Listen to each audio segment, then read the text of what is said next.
Good morning. Welcome to the meditation. Welcome everybody at Tushita. Welcome people who are joining us online. I invite you to first take 3 deep breaths to arrive here at Tushita on the cushion. And for those who are at home, to arrive on your seat, to arrive to this session. You can take 3 deep breaths. Every time we inhale, our mind refreshes. Every time we exhale, we relax.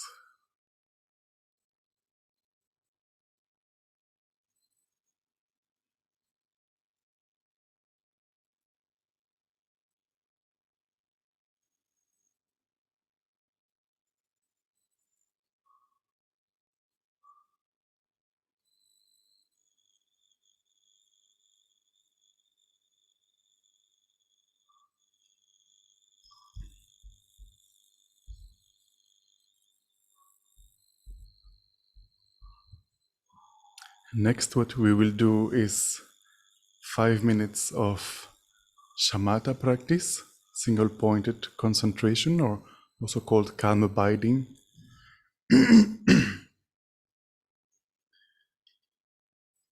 So the instructions for Shamatha practice, there are 4 points. The first is to look at your body posture.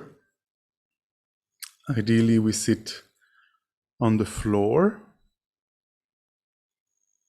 in the 7 points posture of Buddha Vairochana. The most important is for your back to be straight. And if you're sitting on a chair, make sure that you're not leaning towards the support of the chair, and also don't lean forward, Make sure your spine is aligned, body is upright, the back is straight.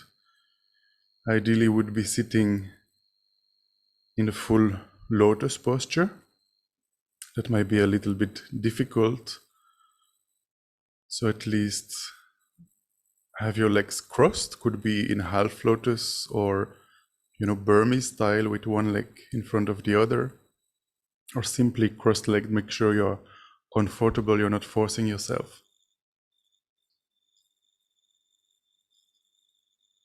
The hands are in the concentration mudra, meaning your right hand on top of your left and your 2 thumbs slightly touching. And this mudra rests on your lap. The shoulders are even and relaxed. Make sure your body is flexible and don't be tense. The neck is aligned with the spine, slightly tilting forward, not too much. And actually, we try to meditate not with the eyes completely closed, but slightly opened. But we don't actually pay attention to what our eyes are apprehending. It is the mental consciousness that meditates. A tip of the ancient masters is to put your tongue towards the upper palate, behind the upper teeth. This reduces the production of saliva.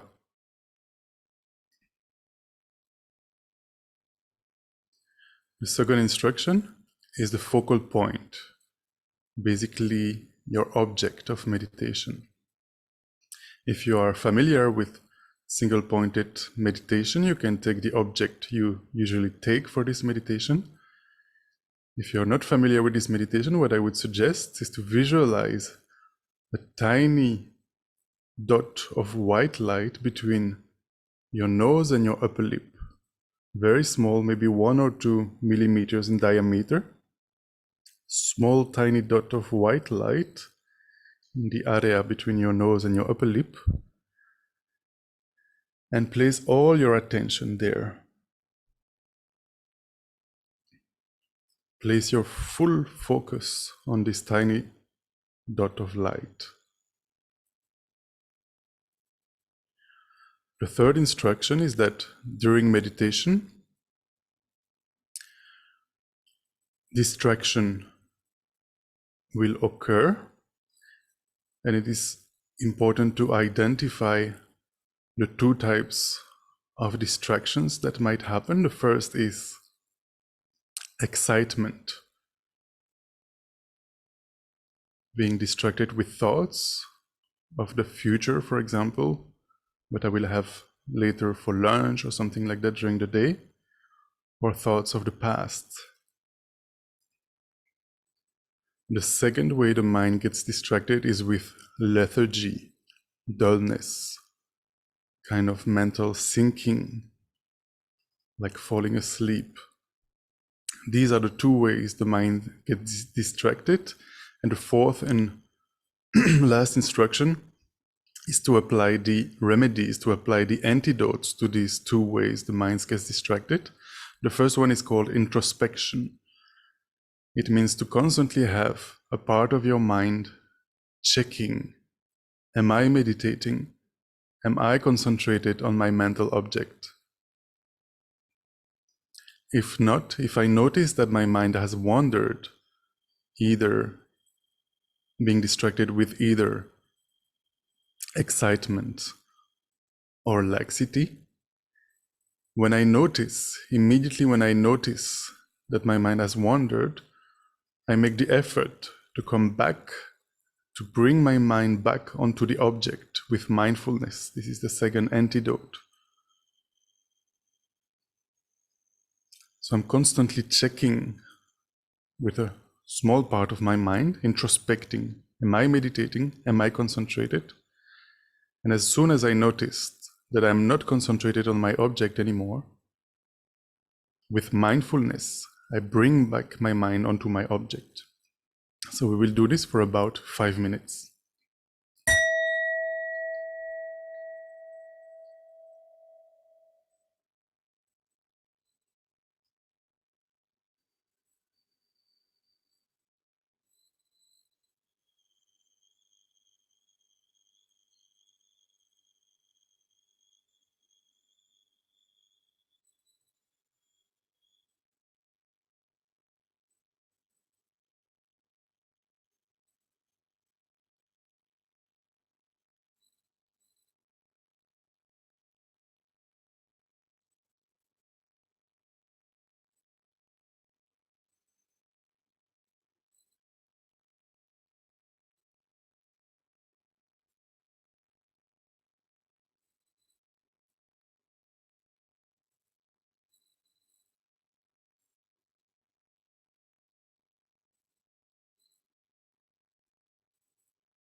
Gently come out of the meditation.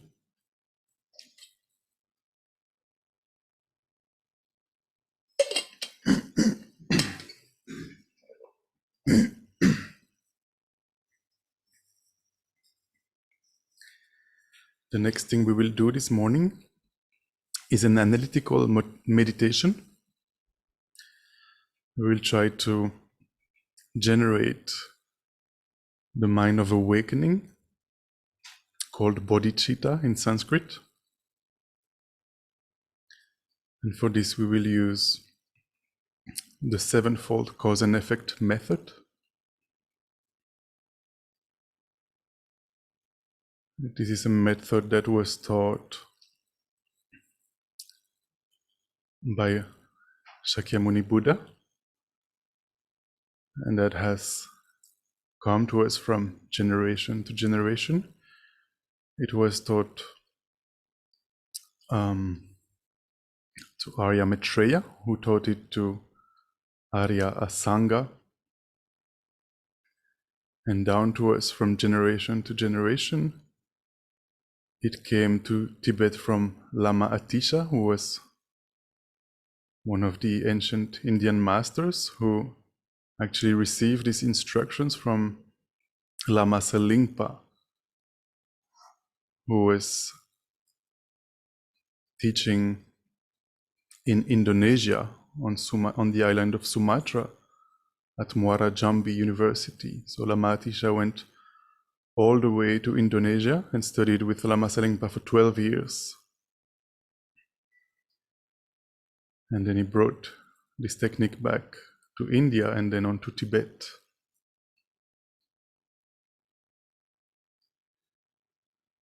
So this is a method in 7 steps, and there is a preliminary step called equanimity. Equanimity meaning to try and generate a sense of impartiality towards all sentient beings. For this we can contemplate how all sentient beings want to be happy.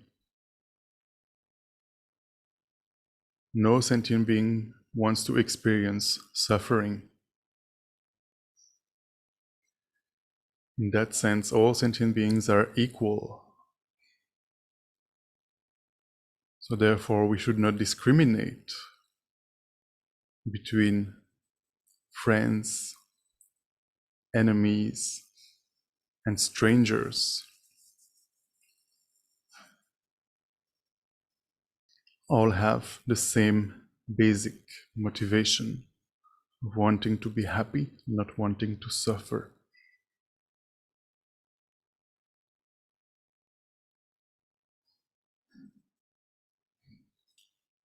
If it helps, we can also contemplate rebirth, reincarnation, and imagine how in the past, in past lives, in countless past lives,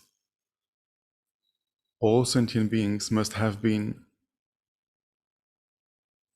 beneficial to us, but all of them must also have been harmful to us in the past. If we consider that we have taken rebirth an infinite number of times in the past, then at some point, all sentient beings must have equally benefited us and harmed us. So therefore, there is no reason to discriminate now between friends, enemies, and strangers. Try to generate a sense of equanimity, a sense of equality, impartiality in your attitude towards all sentient beings.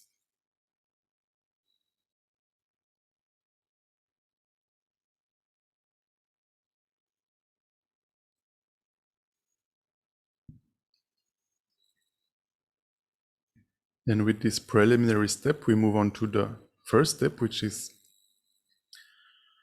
recognizing all sentient beings as having been our mother. So since the Buddha teaches us that we have been taking rebirth again and again, countless times since time immemorial, then it is only mathematical that at some point all the sentient beings must have been our mother in those lives.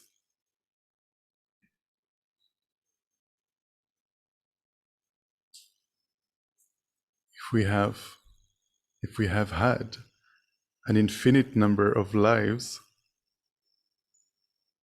and there are countless sentient beings, then at one point or the other, each and every one of those sentient beings must have been our mother.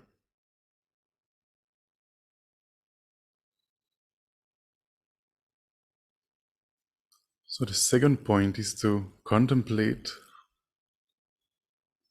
how kind our mothers have been. We can think of the mother of this life,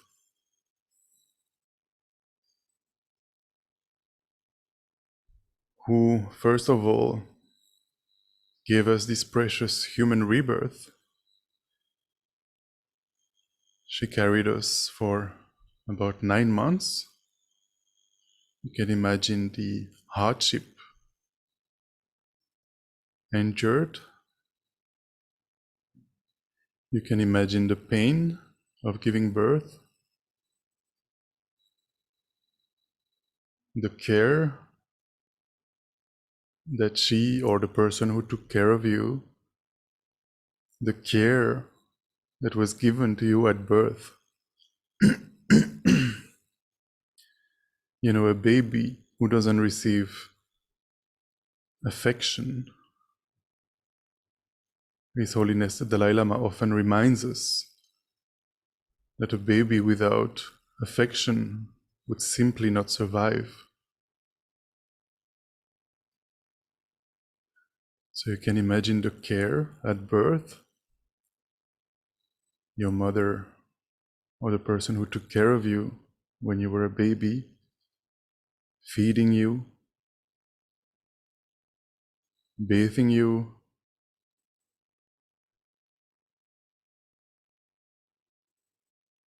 comforting you, waking up at night to take care of you when you wake up and cry.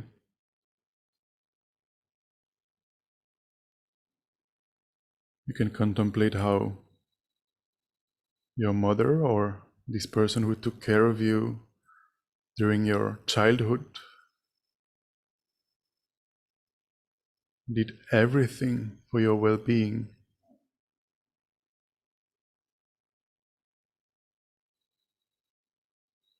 And you can also imagine in previous lives. One example of Lama Zopa Rinpoche is that if we had countless lives in the past, at some point we must have been birds, for example. So imagine being a baby bird in the nest, completely helpless, without care. There's no way you would survive. For example, there's no way you could feed yourself on your own as a baby bird. So imagine your mother bird going out of the nest and find food for you. For example, chasing small insects and actually accumulating the karma of killing those insects, only to feed you.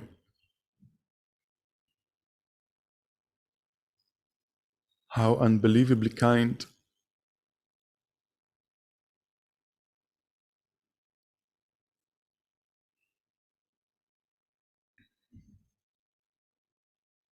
Another example, you can imagine,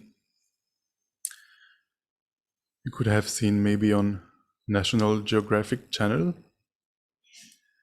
how baby zebras, for example, in the wild are chased by lions or tigers.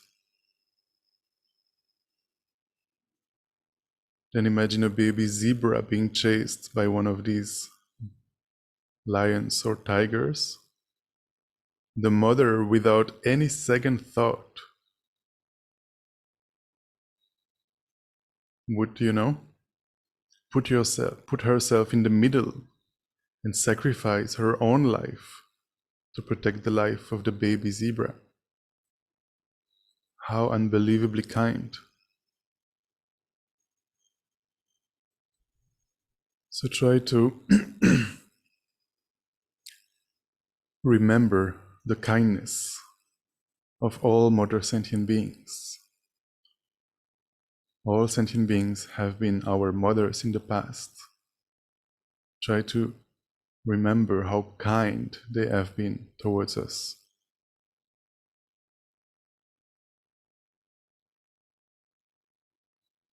When we contemplate this, the next step that naturally arises is a wish to repay this kindness.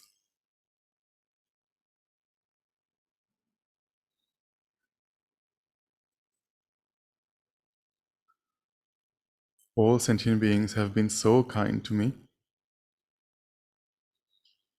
I myself also must be kind to them.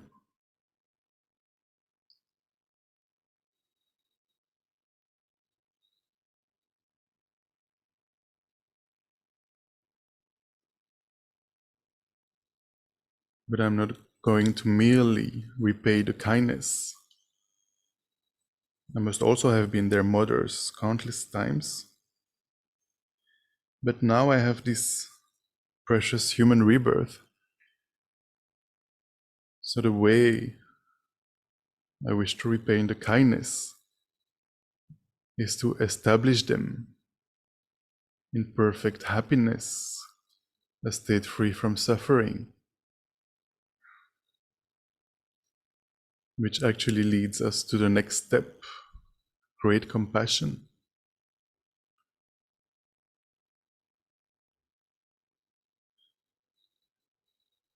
We can take a moment to contemplate how all sentient beings are trapped in the vicious prison of their own minds, trapped in cyclic existence, samsara in Sanskrit.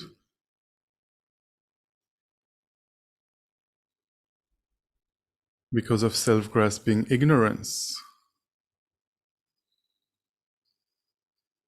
apprehending self and all phenomena as existing truly, existing inherently, intrinsically from their own side, apprehending phenomena as existing independently, truly.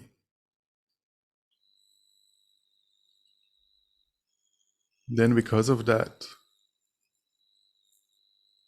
all sorts of afflictions arise. When we apprehend ourselves as being truly existent,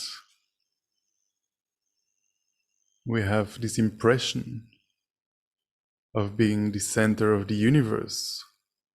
We feel more important than others, and therefore all kinds of afflictions arise, such as attachment, anger, jealousy, pride, and so on and so forth. Because of which we constantly engage in non-virtuous actions. Because of attachment, for example, we might steal, we might lie. Because of anger, we might say harsh words, or we might kill. And because of all these actions, constantly, we are taking rebirth again and again in cyclic existence without any control.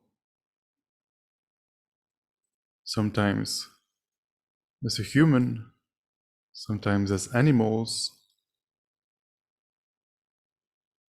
The Buddha teaches us that as well, there are other states of existence, other realms of existence, such as the hungry ghost realms or the hell realms.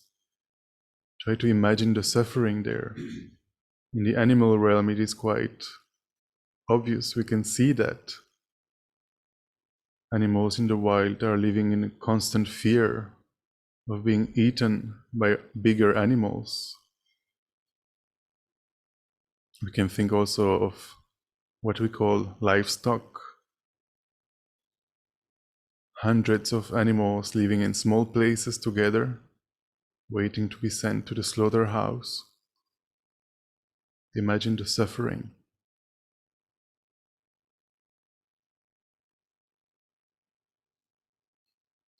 Try to generate a sense of compassion for all sentient beings who have been our mothers, who have been so kind to us. Try to generate a sense of compassion. May they be free from suffering and the causes of suffering. May all sentient beings be free from suffering and the causes of suffering. The causes of suffering being karma and afflictions.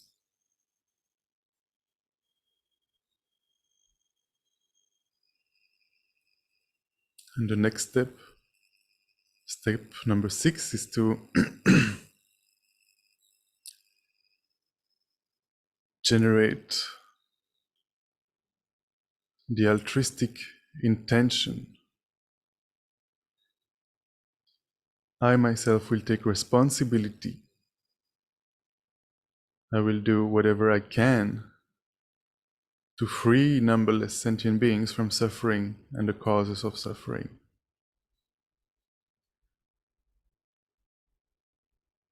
I have this precious human rebirth now. I have all my senses and faculties, and I'm living at a time in a world where the Buddha appeared, the Buddha taught. The teachings are still very much available. There are many followers and many people who are supporting the followers of the Buddha.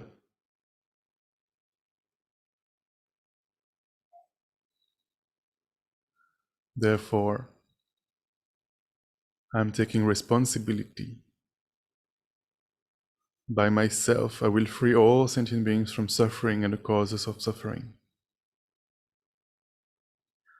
But how can I do that?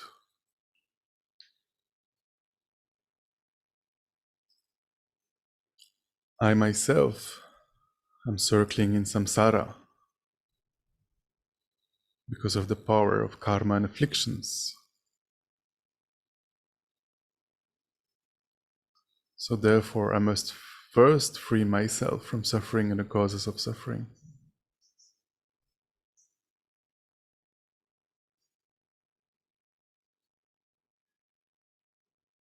In order to guide all sentient beings, I must first become a Buddha myself.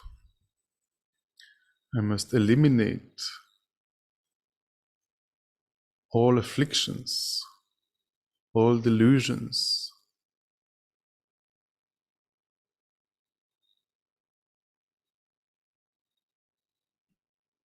And in order to guide sentient beings perfectly, I must also eliminate all cognitive obscurations, all obscurations to knowledge.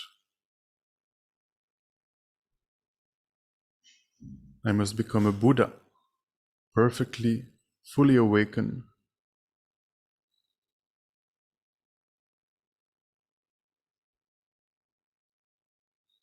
In order to teach, in order to guide sentient beings unmistakably.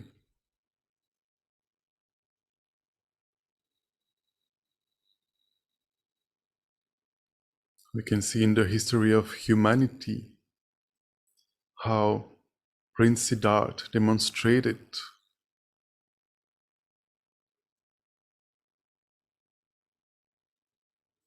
by meditating on the middle way, by meditating on the emptiness, shunyata, the emptiness of inherent existence, the emptiness of intrinsic, independent existence. The Buddha eliminated all afflictive and cognitive obscurations and became fully awakened, achieving a state of perfect love, perfect knowledge, and perfect power to benefit sentient beings. Try to generate this wish, this bodhicitta. This is the final step. May I become a Buddha for the benefit of all my dear mother sentient beings.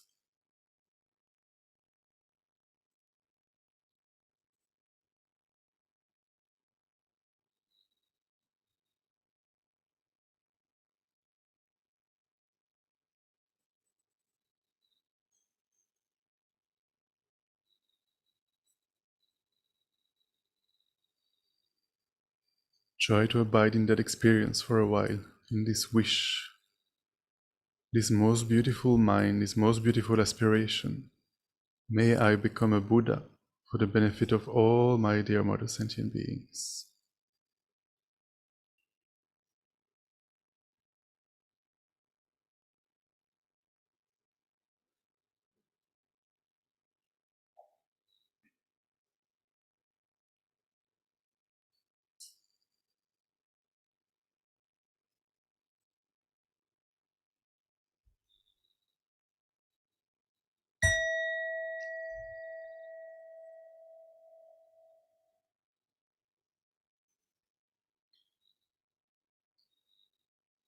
Then we can dedicate the merits that we have accumulated by contemplating the teachings of the Buddha, by meditating, so that we may soon, very soon, become fully awakened Buddhas,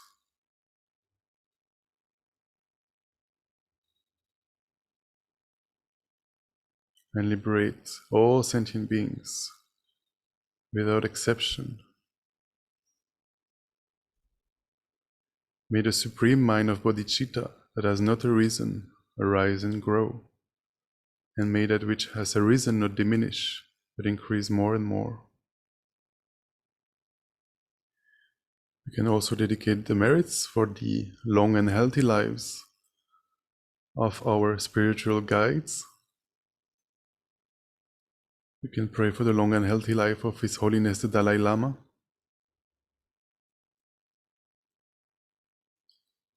May His Holiness have a long and healthy life to continue and teach us and guide us. May His Holiness's wishes be instantly fulfilled. We can also dedicate our merits so that all the wars and conflicts in the world immediately come to an end, so there may be no new wars, no famine, no sickness, epidemics, no natural disasters. May peace and happiness prevail in everyone's hearts and minds.